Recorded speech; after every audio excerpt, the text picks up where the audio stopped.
পতিত সরকারের রেখে যাওয়া ভঙ্গুর স্বাস্থ্যসেবাকে সমন্বিত কার্যকর করতে আগামী জুনের মধ্যেই জাতীয় ই-হেলথ কার্ড চালু করার পরিকল্পনা নিয়েছে সরকার। এর মাধ্যমে প্রান্তিক পর্যায়ে মানুষের দোরগোড়ায় পৌঁছাবে স্বাস্থ্যসেবা। বিশ্লেষকরা বলছেন, প্রধানমন্ত্রী তারেক রহমানের নেতৃত্বাধীন বিএনপি সরকার মানুষের স্বাস্থ্যসেবা নিশ্চিত করতে ই-হেলথ কার্ড চালু করলে এটি হবে একটি যুগান্তকারী মাইলফলক। বিস্তারিত সুমন মাহমুদের রিপোর্টে। প্রধানমন্ত্রী তারেক রহমান নেতৃত্বাধীন বিএনপি সরকার রাষ্ট্র ক্ষমতার দায়িত্ব নিয়ে একের পর এক নির্বাচনী প্রতিশ্রুতি বাস্তবায়ন করে যাচ্ছেন। এরই ধারাবাহিকতায় এবার যুক্ত হতে যাচ্ছে ই-হেলথ কার্ড। সরকারের আগামী কয়েক মাসের মধ্যে এর কার্যক্রম শুরু করার পরিকল্পনা রয়েছে। পতিত সরকারের রেখে যাওয়া ভঙ্গুর স্বাস্থ্য ব্যবস্থাকে এবার সাধারণ মানুষের দোরগোড়ায় পৌঁছাতে এই উদ্যোগ সরকারের, যা অগ্রাধিকার প্রাপ্ত উদ্যোগ হিসেবে এই কার্ড বাস্তবায়িত হবে। এই ভঙ্গুর স্বাস্থ্যসেবাকে আরও উন্নত করার লক্ষ্যে বর্তমান সরকারের যে উদ্যোগ ডেফিনেটলি একটা সময় উপযোগী এবং খুবই গুরুত্বপূর্ণ। এটা বাস্তবায়িত হলে যে উনি কী রোগে আক্রান্ত ছিল, উনি কখন কোন ডক্টরকে দেখিয়েছেন, ওনার কি ওষুধ দেওয়া হয়েছিল, উনি কি ইনভেস্টিগেশনগুলো পরীক্ষা নিরীক্ষা করছেন, সবগুলোই আমরা এই ই-হেলথ কার্ড মাধ্যমে জানতে পারব।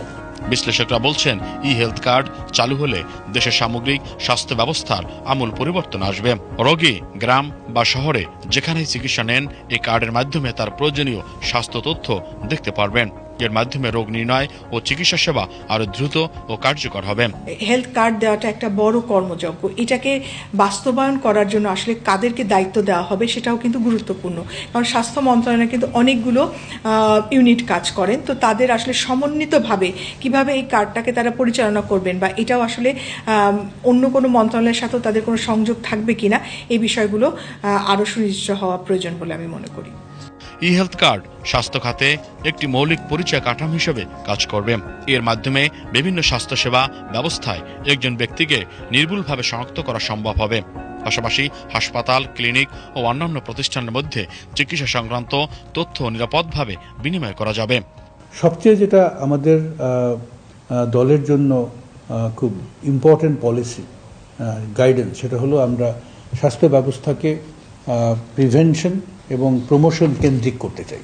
আমাদের প্রাইমারি হেলথ কেয়ার যে নেটওয়ার্ক, এটা একেবারেই ভঙ্গুর। ইলেকট্রনিক হেলথ কার্ড দিব, স্বাস্থ্য ব্যবস্থাকে আমরা ডিজিটাইজ করব। এই কার্ডের মাধ্যমে একজন পেশেন্ট যখন হাসপাতালে বা যে কোনো স্বাস্থ্যকেন্দ্রে আসবে, তখন তার যে রেকর্ড, হেলথ রেকর্ড, এগুলো যদি মজুদ থাকে, তাহলে পরে ডাক্তারদের ট্রিটমেন্ট দিতে সুবিধা হবে, যার ফলে ট্রিটমেন্টের এফিসিয়েন্সি বাড়বে। যদি আমরা জনগণের দোরগোড়ায় স্বাস্থ্য ব্যবস্থাকে নিয়ে যেতে পারি, যদি আমরা সাধারণ স্বাস্থ্যকর্মীদের মাধ্যমে প্রত্যেকটা নাগরিকের ব্লাড প্রেশার মনিটর করতে পারি, আমরা ডায়াবেটিস মনিটর করতে পারি, আমরা যদি মেয়েদের বিভিন্ন রকমের স্তন অথবা অন্য জরায়ুর ক্যান্সার যদি আমরা স্ক্রিন করতে পারি, আমরা ছোটো বাচ্চাদের নিউট্রিশন যদি মনিটর করতে পারি, এবং জনগণ তার যে স্বাস্থ্য আকাঙ্ক্ষা, জনগণের স্বাস্থ্য আকাঙ্ক্ষা অনেকাংশেই পূরণ হবে। স্বাস্থ্য ব্যবস্থায় ই-হেলথ কার্ড পুরোপুরি নিশ্চিত করা গেলে স্বাস্থ্যসেবা আরও দক্ষ, নির্ভুল ও সহজ হবে। এতে রোগীর তথ্য ব্যবস্থাপনা উন্নত হবে এবং তথ্যভিত্তিক পরিকল্পনা গ্রহণও সহজ হবে মত বিশ্লেষকদের।